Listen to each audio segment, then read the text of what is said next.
ఆయన నా చేతులకు యుద్ధమును, నా వ్రేళ్లకు పోరాటమును నేర్పువాడై ఉన్నాడు. ఎవరు చెప్తున్నారు? కీర్తనాకారుడు చెప్తున్నాడు. 144 కీర్తన పైన చూడండి ఒకసారి. దావీదు చెప్తాను. దేవుని స్తోత్రం. హల్లెలూయా, హల్లెలూయా. ఇదే దావీదు 2వ సమూయేలు 22వ అధ్యాయము 35వ వచనం. 2వ సమూయేలు 22వ అధ్యాయము 1వ వచనం చదవండి ఫస్ట్.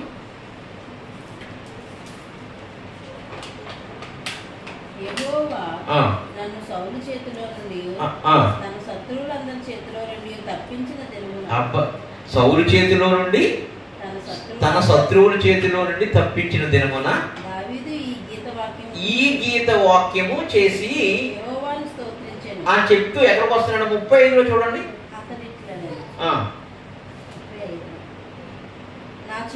నా చేతులకు యుద్ధము చేయ నేర్పువాడు ఆయన.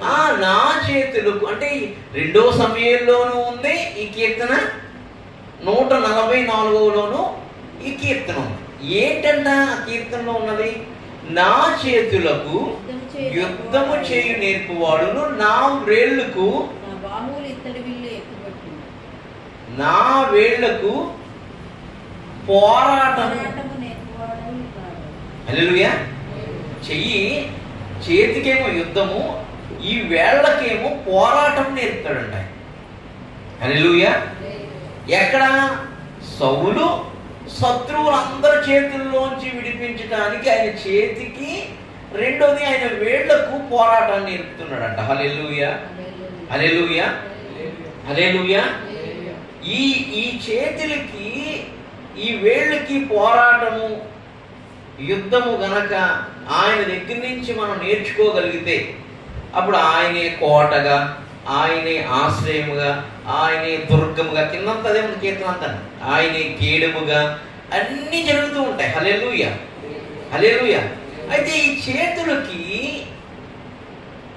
ఆయన ఎందుకు నేర్పుతున్నాడు ఈ యుద్ధాన్ని? ఆ వేళ్లకు ఎందుకు ఈ పోరాటాన్ని నేర్పుతున్నాడు? నాకున్న విషయంలో నేను తెలుసుకున్న పరిశుద్ధాత్మ అనుభవంలో కొంచెం తెలుసుకున్నది ఏంటంటే, ఈ 10 వేళ్ళు ఉన్నాయి కదా, ఈ 10 వేళ్ళు ఉన్నాయి కదా.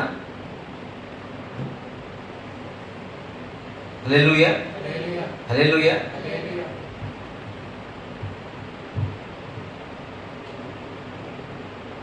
అది కనపడకూడదు, ఇదే కనపడదు, ఇది కనపడకూడదు, ఇదే కనపడాలి. చేతులకి వేళ్లకు యుద్ధమును పోరాటం నేర్పుతున్నాడంట. ఎప్పుడు నేర్పుతున్నాడు? ఎప్పుడు నేర్పుతున్నాడంటే ఆయన చేతులెత్తి దేవుని వైపు ప్రార్థించినప్పుడు. ఎప్పుడు ఎక్కడ నేర్పుతున్నాడంటే రాజులందరూ నేర్చుకునే విద్యాభ్యాసం ఒకటి ఉంది, యుద్ధం ఎలా చేయాలి అనే విద్యాభ్యాసం. అక్కడ నేర్పట్లేదు. అరణ్యంలో ఉన్నారు ఈయన దావీదు గారు, గొర్రెలు కాస్తూ ఉన్నారు చిన్నప్పటి నుంచి. అక్కడ నేర్పుతున్నాడు ఈ విద్యాభ్యాసం. ఇది ఆత్మీయ విద్యాభ్యాసం, ఆత్మ సంబంధమైన యుద్ధం ఇది. హల్లెలూయా. ఇది ఆత్మ సంబంధమైన యుద్ధం కాబట్టి దావీదుకి దేవుడు ప్రత్యేకంగా ఆయన ఎప్పుడైతే చేతులెత్తుతాడో, ఆకాశమందున్న ఆయన వైపు చేతులెత్తి ప్రార్థన మొదలు పెడతాడో, స్తుతులు మొదలు పెడతాడో, అప్పుడు ఆత్మ సంబంధమైన యుద్ధం నేర్పుతున్నాడంట. హల్లెలూయా. ఈ విషయాన్ని ఎంతో యుద్ధంలో ప్రావీణ్యత, పెద్ద పెద్ద శూరుల్ని వీరుల్ని జయించినటువంటి సౌలు అన్నాడు, నీకు విద్యాభ్యాసము తెలియదు. ఆ గొల్లియాతు ఉన్నాడు చూడు, వాడు చిన్నప్పటి నుంచి విద్యాభ్యాసం చేశాడు అన్నాడు. హల్లెలూయా. చూడండి ఆ మాట. 1 సమూయేలు 17వ అధ్యాయం 33 నుంచి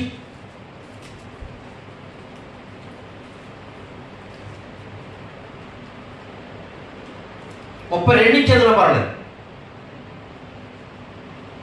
మొదటి సమూయేలు 17:32 నుంచి. ఈ ఫిలిస్తీయుని బట్టి ఎవరి మనసులో కృంగు నిమిత్తము లేదు. మీ దాసుడైన నేను వానితో పోట్లాడి దావీదు సౌలుతో అనగా సౌలు ఈ ఫిలిస్తీను ఎదుర్కొని వానితో పోట్లాడటకు నీకు బలము చాలదు. నిజముగా ఫిజికల్ రంగంలో యుద్ధం చేయాలంటే దావీదుకు బలము సరిపోదు.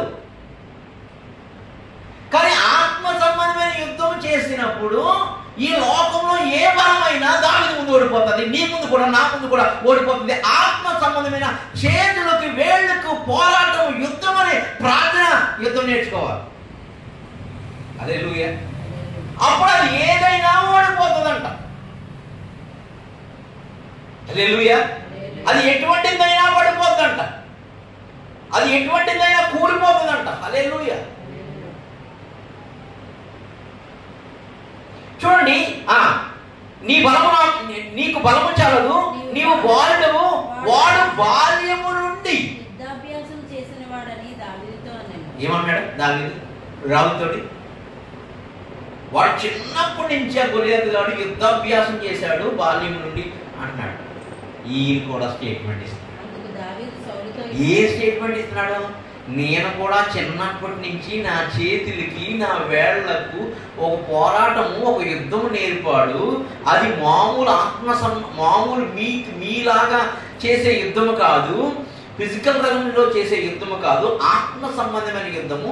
ఆ యుద్ధములో నేను మీకన్నా బలవంతుడైనటువంటి ఎలుగుబంటును, మీకన్నా బలవంతుడైనటువంటి సింహాన్ని కూడా నేను నా చేతులతోటే నేను ఆ దవడలు పట్టుకుని ఇంకా క్లియర్గా మాట్లాడుతున్నదైతే కనుక ఆ గడ్డం పట్టుకుని పెరిగి నేను చంపేశాను, కొట్టి చంపాడు.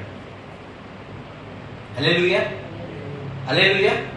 అంటే పేతురు గ్రంథంలో కానీ వేరే గ్రంథాల్లో కానీ సింహములు వస్తున్నాయి మన మీదకి, మృంగుతాకు వస్తున్నాయి అన్నప్పుడు వాటి గడ్డం పట్టుకుని పెరిగి అని కొట్టి చంపేసే శక్తి దావీదు పొందుకున్నాడు. ఇప్పుడు ఆ శక్తి ఇప్పటికీ కూడా మన మీద పని చేస్తుంది. ఆత్మ సంబంధమైన యుద్ధం, పోరాటం. హల్లెలూయా. హల్లెలూయా. హల్లెలూయా. నిజమే, దావీదు నేర్చుకోలేదు ఎక్కడ యుద్ధం. నువ్వు కూడా నేర్చుకోని అవసరం లేదు యుద్ధం. కానీ ఈ యుద్ధం నేర్చుకుంటే సింహము కన్నా బలమైనడు ఎవడు లేడు, ఎలుగుబంటి కన్నా బలమైనడు ఎవడు లేడు. అట్లాంటి అడవికే రాజుగా ఉన్న సింహాన్ని కూడా గడ్డం పట్టుకుని కొట్టి దాన్ని చంపేసాడంట. లూసిఫర్ అనే సింహాన్ని నువ్వు చంపేయవద్దని చెప్తున్నాడు ఇక్కడ. లూసిఫర్ అనే సింహాన్ని చంపేశాను, వాడు లాగా వస్తున్న ఆడి పోలికలో ఉన్న ఈడెంత. కాబట్టి నా బలము మీ బలం వంటిది కాదు, నాది ఆత్మ బలము. నా చేతులకి, నా వేళ్ళకి ఆ శక్తిని ఇచ్చాడు అంటున్నాడు. హల్లెలూయా. ఇంకా ఆ చేతులకి, ఆ వేళ్ళకి ఆ శక్తి రావడానికి, ఇంకా స్పెషల్ అనాయింటింగ్ రావడానికి ఆయన చమత్కారంగా వాయించేవాడు. హల్లెలూయా. ఏంటి చమత్కారంగా ఆ వాయిస్తున్నప్పుడే, అసలు యుద్ధం కూడా చేయకూడదంటే ఈయన వాయిస్తున్నప్పుడే ఆ దెయ్యాలు బయటికి పోతూ ఉండేవి. హల్లెలూయా. అట్లాంటి సంగీత కళాకారులు మనకు తెలియదు, ఎంత ఇస్తామండి. హల్లెలూయా. ఆడు వేసుకోవాలి ముందు చార్లెస్ మెలోడీస్ అని ఆడు ఇక్కడ నా ఆశ్రయపురం పండగలకి మొత్తం ఆడు పేరు అయిపోయినా ఆడే వేసుకుంటాడు. హల్లెలూయా. హల్లెలూయా. ఇది లూసిఫర్ వ్యాఖ్యలు అంటారు. హల్లెలూయా. ఆత్మ సంబంధమైన వ్యాఖ్య యుద్ధం నేర్చుకుంటుంది. ఎలా తెలుసా? చేతులు పైకెత్తాలి. ఈ చేతులు పైకెత్తినప్పుడు ఈ ఈ ఈ ఈ ఒడిస్తో ఎలా తిప్పాలో తిప్పుతున్నప్పుడు ఆ ఒడిస ఇక్కడ నుంచి ఇలా చీల్చుకుని లోపలికి వెళ్ళి మెదడుని ఎలా పడుతుందో ఇది తెలుసు. హల్లెలూయా. హల్లెలూయా. హల్లెలూయా. ఈ యుద్ధము నేర్చుకున్న వాడు ఆ గొల్యాతు లాంటి లూసిఫర్లందరినీ జయించవచ్చు. హల్లెలూయా. హల్లెలూయా. అందుకే నా చేతులకి నా వేళ్లకు నువ్వు పోరాటము నేర్ప. నా చేతులకి నా వేళ్లకి కూడా.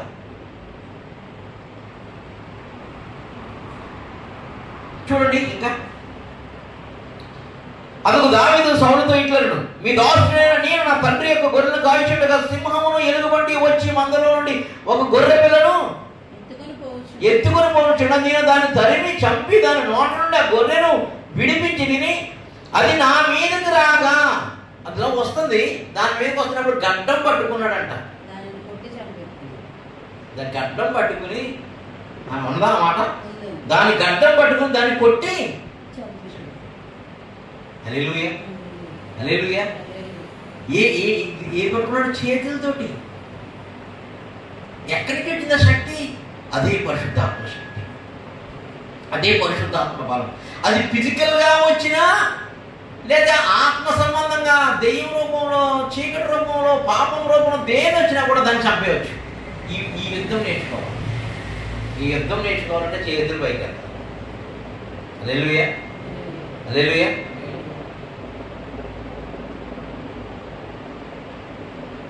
దానియేలులా ముమ్మారు చేస్తా, హల్లెలూయా. దావీదులా ఆరాధిస్తా. చేతులు పైకి. ఎప్పుడైతే మనం చేతులు పైకెత్తుతామో అప్పుడు ఏం చెప్తున్నామంటే దేవుడికి, నా కేడము, నా సహాయము, నా కొండ, నా కోట సమస్తము నువ్వేనయ్యా, ఇదిగో ఈ చేతుల్ని బలపరచడానికి ఇస్తున్నాం ఆయనకి. హల్లెలూయా. మనం చేతులు ఆయనకి ఏమో కొంచెం నా బలంతో ట్రై చేస్తాను, నా జ్ఞానంతో ట్రై చేసి చూస్తాను, 10 నిమిషాలు పక్కన ఉండి ప్రభు అని ఆయన పక్కన పెడతాం. నీకల్లా నేను హల్లెలూయా 10 నిమిషాలు నువ్వు పక్కన ఉండి ప్రభు నేను ట్రై చేస్తాను. నేను ట్రై చేసి అలాగే 20 నువ్వు కొంచెం నువ్వు డబ్బులు ఇవ్వడం కొంచెం కష్టంగా ఉంటుందేమో నీకు, నేను 20 చేతులు గడ్డ చేసి నేను సంపాదిస్తాను, నువ్వు ఎందుకు నువ్వు టెన్షన్ పడతాను అని. హల్లెలూయా హల్లెలూయా. 2 లక్షలు అప్పు ఇచ్చాడు. హల్లెలూయా. ఇప్పుడు కాదు, కరోనా టైంలో. హల్లెలూయా. ఖాళీగా ఉన్నాం కదా ప్రభు అని ఆయనకి చెప్తున్నాను అన్నమాట. సొంత బలము, సొంత జ్ఞానము, సొంత తెలివి ఆధారం చేసుకోలేదు. దేవుడు తన వేళ్లలో, తన చేతుల్లో ఉన్న బాహుబలాన్ని దావీదులో పంపించేవాడు. అందుకనే దేవుడు తన బాహుబలం కోసమే, నా బాహుబలము తక్కువైందా మోసే అంటున్నాడు. నా చేతి యొక్క, నా కుమారు యొక్క చేతి బలం తక్కువైంది అనుకుంటున్నావా? ఆ బలము చేత నా కాళ్ళ బలం తక్కువైంది అనుకున్నా. అతను కాళ్ళు వేసినందుకు ఇప్పుడు మన సముద్రం ఉంది కదా, సముద్రం అడుగు భాగం ఉంటుంది కదా, అది కనపడుతూ ఉంటుంది. అంటే ఈ చేతులకి కాళ్ళకి యుద్ధం నేర్పేటప్పుడు దేవుడు పాదాల నుంచి నడినెత్తి వరకు ఈ చేతులకి కాళ్ళకి సంపూర్ణ శక్తిని ఇస్తాడు. కాబట్టి ఆ కాళ్ళతోటే నువ్వు ఆ సింహములను, భుజంగములను అనగదొక్కుదు అన్నటువంటి ఈ దావీదు అతను చంపిన తర్వాత అదే కాళ్ళు వేసి ఆడే కత్తి తీసినట్టు. హల్లెలూయా. వాడి కత్తి తీసి వాడు నరికి. హల్లెలూయా హల్లెలూయా. ఈ యుద్ధము ప్రభు మనకి నేర్పుతాడంట, నేర్చుకోవాలంట. ఇది ప్రార్థన ద్వారా మాత్రమే వస్తుందంట. హల్లెలూయా. ఈ సార్వత్రిక సంఘానికి, మన సంఘానికి పరిశుద్ధాత్మ దేవుడు చెప్తుంది, ఆ దావీదుకి ఏ యుద్ధం నేర్పాడో, ఏ ప్రాక్టీస్ అయితే కనుక దావీదుకి ఇచ్చున్నాడో, ఏ శక్తినైతే, ఏ బలాన్ని అయితే ఇచ్చున్నాడో, ఆ దావీదులాగా దివారాత్రములు చేతులెత్తగలగాలి. హల్లెలూయా. అలా చేతులెత్తిన ప్రతి వాడికి ఆ శక్తి వస్తుందండి. హల్లెలూయా. కొత్త నిబంధనలో కూడా చెప్తున్నాడు అనమాట, పాములను మీరు ఎత్తి పట్టుకొందురు అన్నాడు. పరిశుద్ధాత్మ లేని బ్యాచ్ ఒకటి ఉంటారు. ఈ బ్యాచ్ అంటది, ఆ పాములు పట్టుకొస్తాను నేను ఎక్కడ, ఏ ఊర్లో విషయం పట్టిన రాలేదా రాత్రి, విషయం పట్టి మీరు తాగమని చింతలమూరు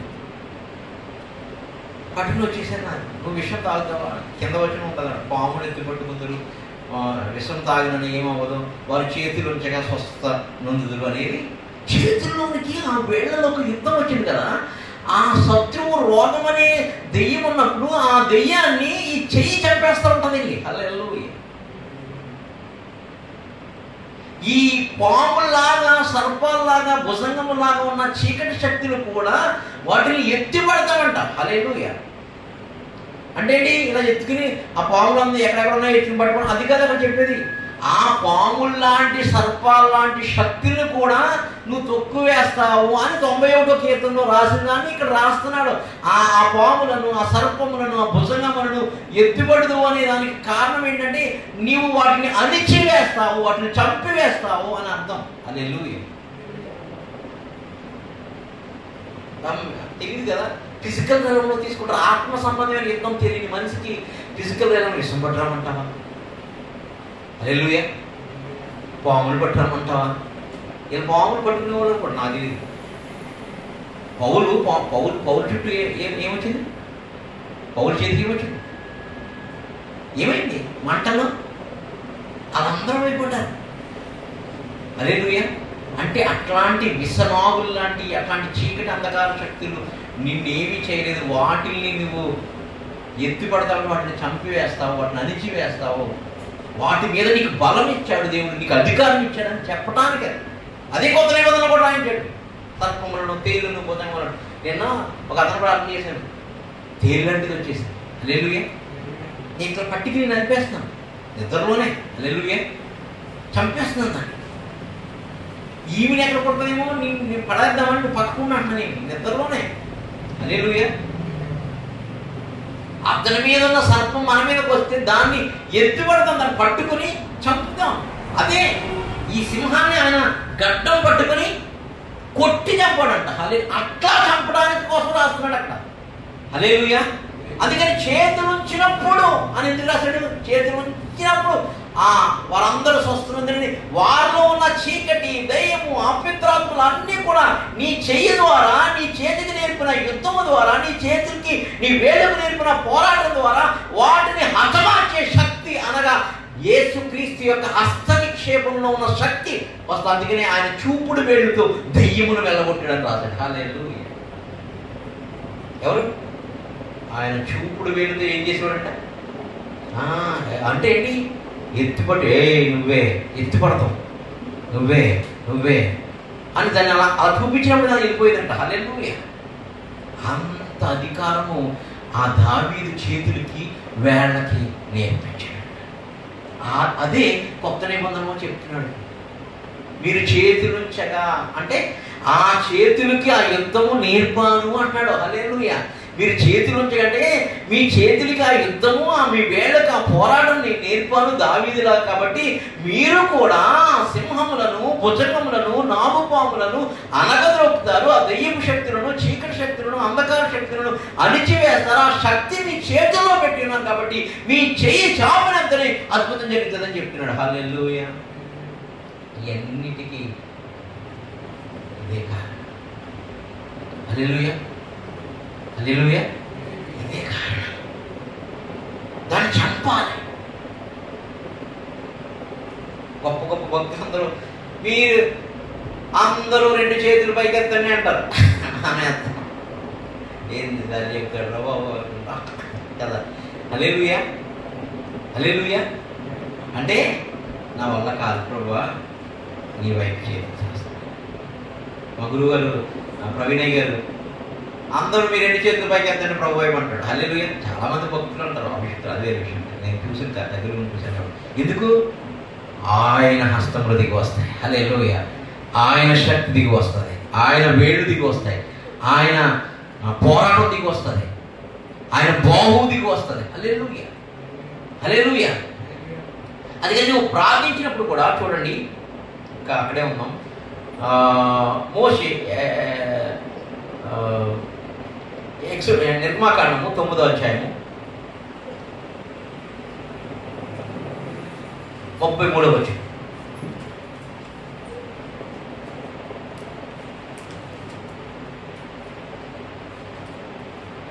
నిర్మాకాండము 9వ అధ్యాయం 33వ వచనం.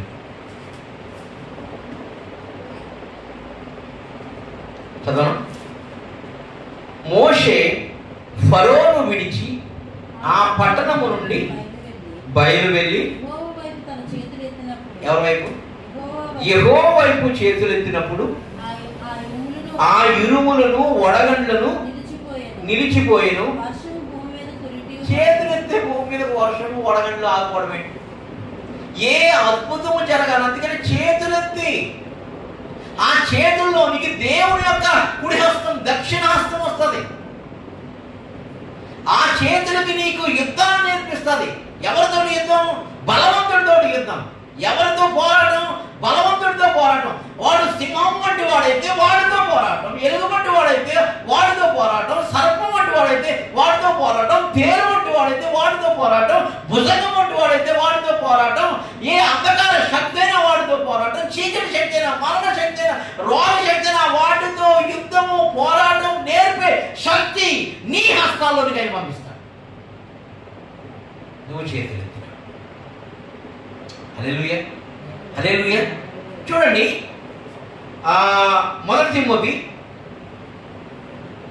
2వ అధ్యాయము 8వ వచనం.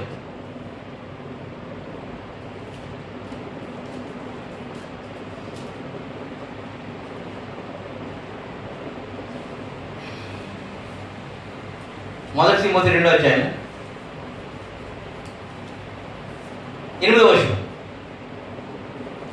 కావున ప్రతి స్థలమందును పురుషులు కోపమును సంశయము లేని వారై పవిత్రమైన చేతులెత్తి ఏంటి? ఏం చేతులెత్తి? పవిత్రమైన చేతులెత్తి ఆ ప్రార్థన ఆలకిస్తారు. హల్లెలూయా, హల్లెలూయా, హల్లెలూయా. ఎందుకు చేతులెత్తి ప్రార్థన చేయాలి? ఎందుకు చేతుల నుంచి ప్రార్థన చేయాలి? ఆ చేతులకి యుద్ధం నేర్పి ఉన్నాడు కాబట్టి, ఆ యుద్ధ శక్తి ఆత్మశక్తి, వాక్య శక్తి, ఖడ్గ శక్తి కాబట్టి అది వెళ్ళి ఆ శత్రువుని హతమార్చేస్తుంది నీకు తెలియకుండా. హల్లెలూయా. నీకు తెలియకుండానే దానికి అదే. అందుకని మా వీళ్ళందరూ ఈ బ్యాచ్ పరిశుద్ధాత్మ లేని బ్యాచ్ అంతా అడు చెయ్యేస్తూ చేస్తున్నాడే కాదు. టీవీ జాషువా గారు ఇలా కొడతారు. ఎక్కడ? ఎందుకు? రాహే యుద్ధం చేద్దామంటారు. హల్లెలూయా, హల్లెలూయా, హల్లెలూయా. ఎక్కడ ఎక్కడ ఎక్కడ పట్టుకుని లాగాడు? ఇక్కడ పట్టుకుని లాగి దాన్ని చంపాడంట. ఈ తల దగ్గరే ఉంటుంది. ఎందుకు? మొత్తం ఈ విశ్వంలో ఉన్న ప్రతి ఒక్కడి తలంపులు ఎల్లప్పుడూ ఇక్కడే ఉంటుంది. అక్కడ పడితే కానీ అది బయటికి రాదు. హల్లెలూయా. గొలియాతు ఎక్కడ కొట్టాడు? సింహాన్ని ఎక్కడ జీవించాడు? హల్లెలూయా, హల్లెలూయా. అందుకని స్పిరిట్ యుద్ధము శారీరక సంబంధమైన క్రైస్తవులకు అర్థం కాదు. ఈ లోక సంబంధమైన బాప్తిజం తీసుకుని ఏదో వచ్చి వెళ్ళిపోయే వాళ్ళకి అర్థం కాదు. పరిశుద్ధాత్మ అనుభవంలోకి వచ్చి పరిశుద్ధాత్మ ద్వారా ఈ యుద్ధము నేర్చుకున్న వాడికి, దావీదులాగా ఈ యుద్ధములో ప్రావీణ్యత సంపాదిస్తూ ఆ చీకటి అంధకార శక్తుల్ని ఏం తినమన్నాడు పేతురుతో దేవుడు? చతుస్పాద జంతువుల్ని తినమన్నాడు. అవి అపవిత్రమైనవి దేవుడు తెలియదా? వాటిని చంపక తినాలి. అవి ఎవరిలో ఉన్నాయి? మనుషుల్లో ఉన్నాయి. అవి మనుషుల్లో ఉన్నాయి కాబట్టి ఆ వాటి లోపల మనిషిని చంపకూడదు. మనిషి లోపల ఉన్న చీకటి శక్తిని చంపాలి. అవి చతుస్పాద జంతువుల్లో ఉన్నటువంటి దెయ్యపాత్మలు, చీకటాత్మలు, మరణపాత్మలు, రోగాత్మలు, దరిద్రపాత్మలు కూడా. హల్లెలూయా.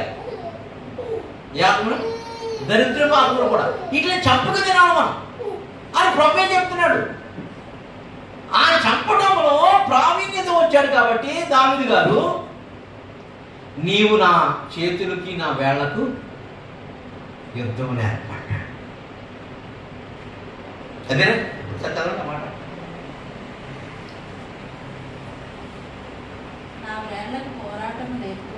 ముందు నా చేతులకు యుద్ధమును, నా చేతులకు యుద్ధమును, నా వేళ్లకు ఆయన నేర్పిస్తాడు. దాన్ని ఆ తలుపీది కనుక, ఆత్మ సంబంధమైన తలుపీది కనుక నువ్వు తీయగలిగితే నీకన్నా గొప్ప సేవకుడు ఎవడు? అది ప్రాక్టీస్ చేయాలన్నా. నువ్వు అది ప్రాక్టీస్ చేయకుండా, ఆ చేతులకి అది ప్రాక్టీస్ చేయకుండా, చేతులకి వేళ్లకు నాకు యుద్ధం నేర్పాయా అని చెప్పకుండా, ఆ చతుష్పాద జంతువులు ఉన్నటువంటి వాళ్ళను నువ్వు పట్టుకోలేవు, ఆ చతుష్పాద జంతువులు ఉన్న ప్రాంతాలను నువ్వు పట్టుకోలేవు, ఆ చతుష్పాద జంతువులు ఉన్న దేశాన్ని పట్టుకోలేవు, దేన్ని పట్టుకోలేవు. అందుకనే బలవంతుణ్ణి బంధించే యుద్ధము పరిశుద్ధాత్మ కృప వల్ల దావీదు ఎలా నేర్చుకున్నాడో మనం కూడా నేర్చుకున్నప్పుడే ఎవరిని మరింతగా వస్తున్నటువంటి సింహమైన లూసిఫర్ను కూడా మనము చంపేయగలుగుతాము. హల్లెలూయా. అదే ఆడి చేతితో సస్తాం, వాడి చేతితో ఏం చేస్తాం? హల్లెలూయా. ఏం చేస్తాం? సత్యం. వీళ్ళందరూ చాలా బలాఢ్యులు. చూడండి, అదే దావీదుకి సరే ఎంత వెళ్ళవరే నువ్వు చెప్తున్నావు కదా, ఏదో ఆత్మయుద్ధం అన్నావు, నాకేం అర్థం అవ్వట్లేదు కానీ, అది నువ్వు సింహాసనం అన్నావు కానీ మరి నాకేం అర్థం అవ్వట్లేదు కానీ సరేలే నా ఆయుధాలు నీకు వేస్తాను అంటాడు. హల్లెలూయా. ఈ లోక సంబంధమైన ఆయుధాలు ధరించడం కాదు, ఈ లోక సంబంధమైన యుద్ధము నేర్చుకోవడం కాదు. ఈ లోక సంబంధమైన యుద్ధం అంతా శరీర ఇచ్చ నుంచి వస్తుంది, శరీరంలోంచి వస్తుంది అని ఆ సౌలు ఆ లోక సంబంధమైన యుద్ధంలో ప్రావీణుడై ఉన్నాడు కదా, ఆ యుద్ధ ఆ సర్వాంగ కవచాలన్నీ ధరిస్తున్నాడు. ఎవరికి? దావీదు పిల్లవాడు కదా, మొయలాపోతున్నాడు బరువు అలవాటు మీద. హల్లెలూయా. హల్లెలూయా. నాకు ఈ యుద్ధం తెలుసు. హల్లెలూయా. ఈ యుద్ధం తెలుసు, చాలాసార్లు చేశాను దీంతో, మామూలుగా ఉండదు. ఈ యుద్ధం చేస్తే కనుక సింహాలేంటి, పులులేంటి, లేకపోతే కనుక నాగుపాములేంటి, లేదా కనుక ఆ ప్రాంతంలో నీళ్లు తాకుండా అడ్డుకుంటున్నటువంటి భుజంగములు మొసళ్ళేంటి, లేకపోతే కనుక ఎలుగుబంట్లేంటి, అన్నిటిని ఈ చేతితోటి యుద్ధం చేసి అర్థమార్చాను. ఈ యుద్ధం తెలుసు, ఈ నేను ధరించలేను అంటాడు. హల్లెలూయా. ధరిస్తున్న సందర్భం చదవండి ఒకసారి.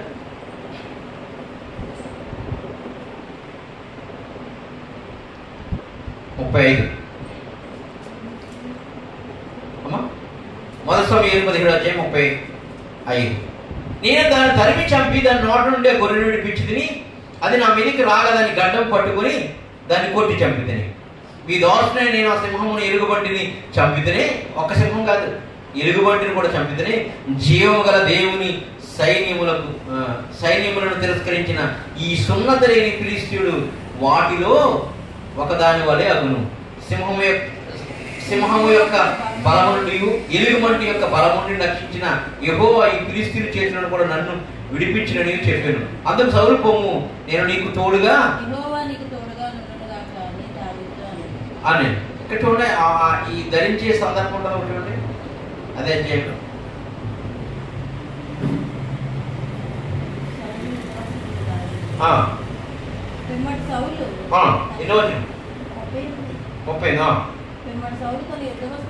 పిమ్మట సౌలు ఆయన యుద్ధ వస్త్రములు దావీదుకు ధరింపగా రాగితో ఉందంట శిరస్నానం కట్టి యుద్ధ కవచం అంతా తొడిగిస్తే వాడుక ఈ లోక సంబంధమైన యుద్ధం ఆయనకు తెలియదు, ఆత్మ సంబంధమైన యుద్ధం తెలుసు. ఇప్పుడు మన క్రిస్టియానిటీకి లోక సంబంధమైన యుద్ధం బాగా తెలుసు, ఆత్మ సంబంధమైన యుద్ధం తెలియదు.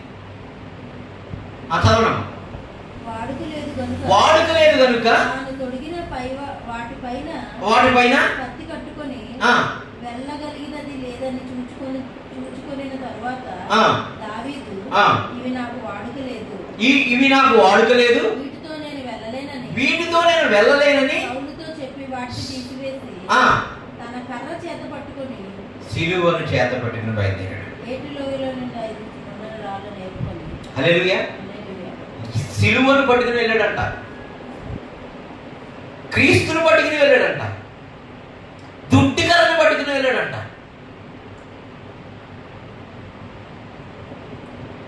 సర్పాన్ని ఎత్తి పట్టుకోలేదు మోషే, ఇలా చేతి పట్టుకోలేదు. ఆ సర్పాలను కూడా మృంగివేసే చెయ్యి జాబి పట్టుకున్నప్పుడు ఆ సర్పాన్ని కూడా ఆ కర్రలు మింగేసింది. అది ఎత్తి పట్టుకోవడం అంటే. కొత్త నిబంధనలో எனக்கு అర్థం కాక హల్లెలూయా, ఈ యుద్ధం నేర్చుకోవడానికి చేయవలసింది దావీదు చెప్తున్నాడు. చూడండి, కీర్తనా గ్రంథము 63వ అధ్యాయము 6వ వచనం. 63వ అధ్యాయము 6వ వచనం.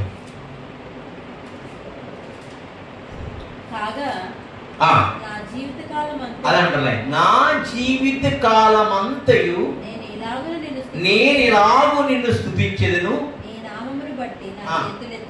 అది నీ నామమును బట్టి. ఎవరి నామమును బట్టి వెళ్ళాడు యుద్ధానికి? నీ నామమును బట్టి నా చేతులు ఎత్తుతాను, నీ నామమును బట్టి ఎవరితోడైనా యుద్ధం చేస్తాను. ఎందుకు? ఆ నామమును బట్టి చేతులు ఎత్తినప్పుడు ఏమవుతుంది? ఆ దేవాది దేవుని యుద్ధమే ఆయనే ఇశ్రాయేలు పక్షాన చేశాడని రాయించాడు. హల్లెలూయా.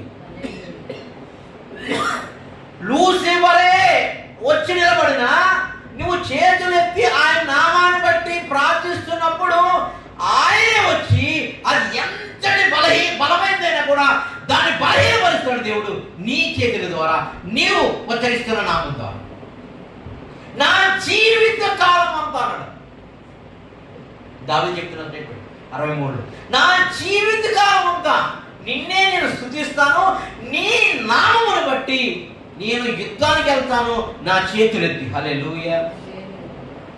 ఇది ప్రభు మనకు నేర్పిస్తున్న పాట. చేతులెత్తి ఆయన వైపు ప్రార్థిస్తున్నప్పుడు ఆ శక్తి నీ చేతుల్లోకి వస్తుందంట. హల్లెలూయా. నీ చేతుల్లోకి వస్తుందంట. నీ చేతులకి యుద్ధం నేర్పుతున్నప్పుడు ఇంకా పోరాడని ఈ వేళ్ళకి పోరాటం నేర్పుతాడంట. హల్లెలూయా. హల్లెలూయా. ఆ పోరాటంలో దేవుడు చేతితో యుద్ధం చేసేవాడు కాదంట, వేలుతో యుద్ధం చేసేవాడంట, వేళ్లతో పోరాటం చేసేవాడంట. ఎవరు? యేసుప్రభు. దేనితోటి? వేళ్లతో. వేలుతో ఏం చేసేవాడు? దెయ్యాన్ని వెలగొట్టేవాడంట, చీకటి శక్తులు. దెయ్యం అంటే కనుక ఒక్కటే కాదు, అది రోగమైన కావచ్చు, దరిద్రమైన కావచ్చు, పాపమైన కావచ్చు, అది ఏదైనా కావచ్చు. వేళ్లతో పోరాటం, యుద్ధం కాదు, ఒక చేతితోటే పోరాటం చేసేవాడంట. హల్లెలూయా. అంటే ఈ చెయ్యికి కావలసిన బలమంతా ఈ వేళ్ళలో ఉందంట. ఈ చెయ్యికి కావలసిన బలమంతా నువ్వు ఇంకా పోరాడు, ఇంకా నైపుణ్యంగా, ఇంకా తీవ్రంగా, ఇంకా చమత్కారంగా, ఇంకా చక్కగా. హల్లెలూయా. కాబట్టి చేతులకి వేళ్లకు ఆయన యుద్ధం నేర్పుతాడు, పోరాటం నేర్పుతాడు. ఆ ఏ చేతులు అంటే గాయపడిన యేసుక్రీస్తు వారి చేతులు నీ చేతుల్లోకి వస్తాయి. గాయపడిన యేసుక్రీస్తు వారి వేళ్ళు నీ వేళ్ళకు వస్తుంది. అదే నా బాహుబలము తక్కువైందా మోసే అని చెప్పినప్పుడు అరణ్యంలో ఎట్లా వచ్చిందో, ఆ చెయ్యి చాపినప్పుడు అలా అద్భుతాలు ఎలా జరిగినాయో, ఆ చెయ్యి దించినప్పుడు అలా ఎలా అద్భుతాలు జరిగినాయి, ఆశ్చర్యకార్యాలు జరిగినాయో, అట్లా ప్రభు కార్యాలు జరిగిస్తారు. అట్టి కృప, అట్టి యుద్ధము, అట్టి పోరాటము నీకు, నాకు, మన సార్వత్రిక సంఘం అంతటికి పరిశుద్ధాత్మ దేవుడు నేర్పాలనుకుంటున్నాడు. వాటితోటి సింహములను, భుజంగములను, నాగుపాములను, సర్పములను, ఏమేమి స్పిరిట్స్ ఉన్నావో అవన్నిటిని హతమార్చగలిగిన శక్తి ఇస్తానన్నాడు. హల్లెలూయా. ఆ చేతులు ఎత్తి ప్రార్థించినప్పుడు, ఆ చేతులతో మొరపెట్టినప్పుడు ఆకాశం తెరవబడుతుంది. ఆ చేతులు ఎత్తి మనుషుల మీద చాపినప్పుడు ఆ అద్భుత ఆశ్చర్యాలు వారి మీద జరుగుతాయి. ఆ చేతులు ఎత్తినప్పుడు ఎర్ర సముద్రం చీలిపోతుంది. ఏ కార్యం జరగాలన్నా బాహువు ఆయన చాపుతాడు. ఆ బాహుబలము నీ చేతిలోనికి వస్తుంది. హల్లెలూయా. హల్లెలూయా. హల్లెలూయా. దానియేలు మూర్ఛిల్లి పడిపోయాడంట. ఆయన వచ్చి ఆయన చేతులతో ముట్టి బలము పొందు అన్నాడంట. హల్లెలూయా. ఆ చేతిలో ఆ గొప్ప కృప ఉంది, ఆ గొప్ప అభిషేకం ఉంది, ఆ గొప్ప అధికారం ఉంది, ఆ గొప్ప అనాయింటింగ్ ఉంది. అందుకని చేతులెత్తి ప్రార్థన చేయడం మనకు రాదు. కాబట్టి చేతులకు యుద్ధము పోరాటము నేర్చుకోలేకపోతే పరిశుద్ధాత్మ దేవుడు మన గొప్ప నాకు ప్రత్యేకమైన పాఠం నేర్పుతున్నాడు ఈరోజు. నువ్వు నా వైపు చేతులెత్తు. దావీదు ఎట్లా యుద్ధము పోరాటం చేయడానికి అతని చేతులు అతని వేలుకి నేర్పాను, నీకు కూడా నేర్పుతాను. నేనే నీ చుట్టూ సైన్యము ఉండరు, నేనే నీ చుట్టూ సైన్యముగా ఉంటాను. నేనే నీ చుట్టూ కేడెముగా ఉంటాను. నేనే నీ చుట్టూ బహుమానంగా ఉంటాను. నేనే నీ చుట్టూ కొండగా కోటగా ఉంటాను. శత్రువుల పక్షాన నువ్వు యుద్ధం చేస్తున్నప్పుడు నీకు ఆయుధాలు కదలకుండా చదవకుండా నేను మాటుగా ఉంటాను. హల్లెలూయా, హల్లెలూయా. కాబట్టి ఆయన వైపు చేతులు ఎత్తుదాం. ఆ ఆత్మబలమును నీ వేళకు నీ చేతులకు వచ్చేలాగున ఆత్మ ప్రార్థన అభిషేకం మాకు కావాలయ్యా. ఆ యుద్ధము మాకు నేర్పించాలయ్యా అని మొరపెడదాం. ప్రభువానికి స్తోత్రాలు, పరిశుద్ధాత్ముడా నీకు స్తోత్రాలు.